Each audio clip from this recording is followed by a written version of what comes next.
விவசாய சொந்தங்களே அனைவருக்கும் வணக்கம். ஸ்வஸ்திகா வேளாண்மை கருவிகள் திண்டிவனம் விழுப்புரம் மாவட்டம். இப்போ இது நம்ம டீபரணி கிராமத்தில் வந்து தண்ணியை வந்து நம்ம ட்ரை பண்ணுறதுக்கு இப்போ கேஜிவில் போட்டு சின்ன வண்டியில் பண்ணுறோம். இப்போ சின்ன 22,500 வண்டி தான் இது. இந்த வண்டியில் இந்த மாதிரி ஃபெசிலிட்டியாக நம்ம சேத்துல பண்ணுறதுக்கு ஈஸியாக பண்ணினுக்கிறோம்.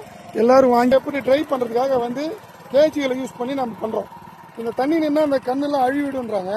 வேறு ட்ரை ஆயிடுச்சுன்னா அதனால் இப்போ வந்து ஈரத்திலே பண்ணுறோம். ஸ்வஸ்திகா வேளாண்மை கருவிகள் திண்டிவனம் விழுப்புரம் மாவட்டம். தண்ணியை எப்படி ட்ரை பண்ணுறதுன்னு பண்ணியிருக்கிறோம். எப்படி கேஜிவில் யூஸ் பண்ணி சின்ன வீடரில் இதில் வந்து வாக்கியா வைக்கிறதுக்கு பால் வர மாட்டாங்க. இப்போ இந்த மாதிரி ட்ரை பண்ணி ஈத்து விட்டால் வேறு எழுவாது கொள்ளாது. இது நல்லா வரும் சவுக்குங்க. பக்கத்தில் சவுக்கு நல்ல நிலைமையில் வந்துருக்கு பாருங்க.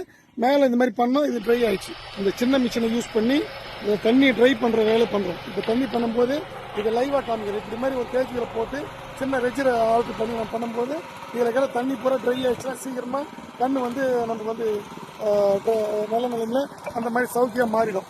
சவுக்கு பெரிய கண்ணு சின்ன கண்ணு எல்லா லைனும் வரும்போது இது எல்லாரும் பயனுள்ளதாக இருக்கும். பயன்பெறுமாறு நன்றி. வந்த காலத்தில் இப்போ வந்து மிஷினாலே நம்ம ஈரத்திலே வாக்கியா இழுத்து தண்ணி வடிகட்டுறோம். வடிகட்டி பண்ணும்போது சீக்கிரமாக தண்ணி வடிஞ்சால் வேறு எழுதாமல் நாற்று வந்து பக்கத்தில் இருக்கிற கயனி மாதிரி நல்ல வளர்ச்சி அடையும். இப்போ இப்போதைக்கு இதை பண்ணதுக்கு இப்போ இது சக்ஸஸ் ஆகிடுச்சு. இப்போ இந்த மாதிரி பண்ணியிருக்கிறோம். இதுதான் நீங்கள் வாங்கி இது மாதிரி பயன்பெறணும். விவசாயிகளுக்கு இது வந்து ரொம்ப யூஸ்ஃபுல்லாக இருக்கும். வாங்கி பயன்பெறும். நன்றி, வணக்கம். ஸ்வஸ்திகா வேளாண்மை கருவிகள் திண்டிவனம்.